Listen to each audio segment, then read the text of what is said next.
Salam sejahtera dan selamat datang sekali lagi ke channel ini Current Sphere MY. Jika tindakan undang-undang ini benar-benar difailkan, implikasinya bukan sekadar reputasi seorang bekas menteri, tetapi juga kredibiliti kerajaan secara keseluruhan. Ini melibatkan kuasa eksekutif, integriti institusi penguatkuasaan, dan persepsi rakyat terhadap ketelusan urus tadbir. Persoalannya, adakah ini pertarungan untuk membersihkan nama ataupun pertarungan untuk membongkar sesuatu yang lebih besar?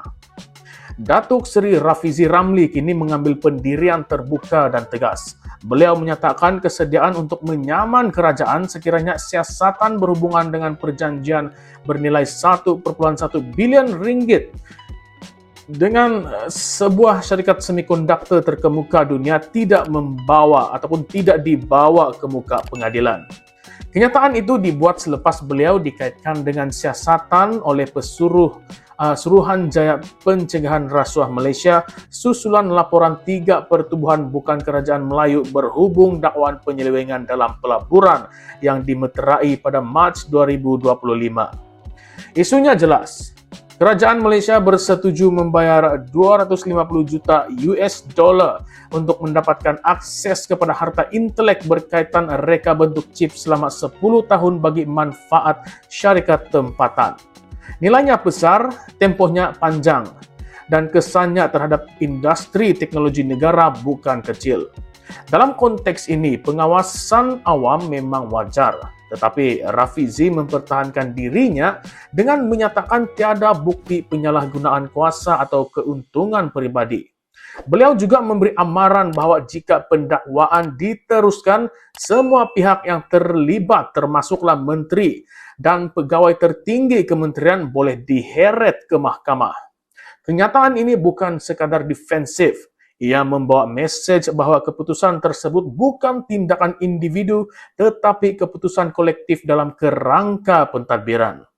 Namun, bahagian paling kontroversi ialah apabila beliau menyatakan bahawa kemungkinan besar kes ini tidak akan berakhir di mahkamah kerana tujuannya sekadar mewujudkan persepsi.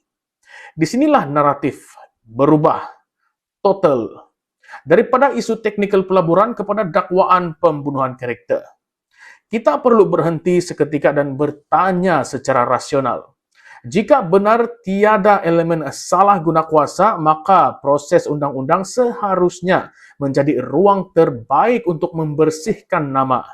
Tetapi, jika siasatan sekadar tergantung tanpa pendakwaan ataupun penjelasan yang tuntas, ia akan meninggalkan kesan yang lebih berbahaya, yaitu ruang spekulasi.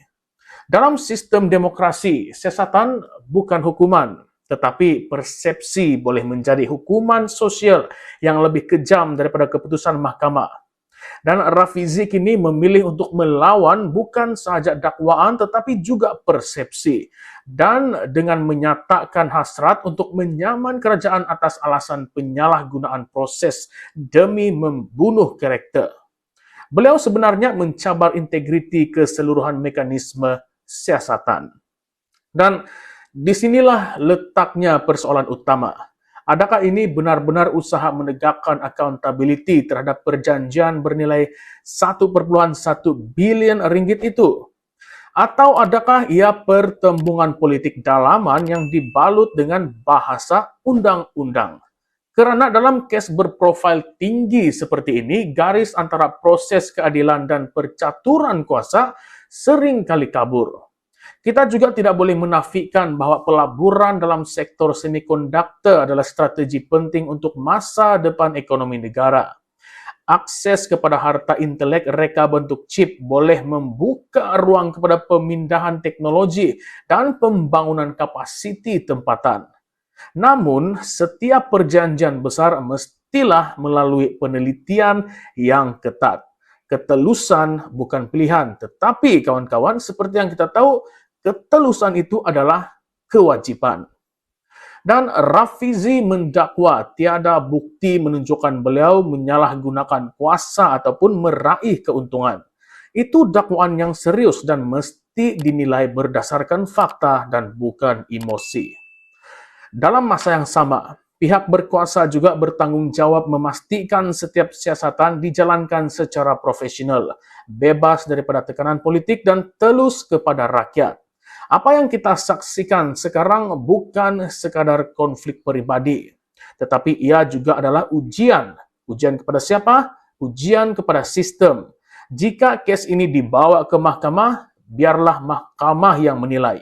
Jika tiada asas untuk pendakwaan, penjelasan rasmi perlulah diberikan secara jelas dan terbuka.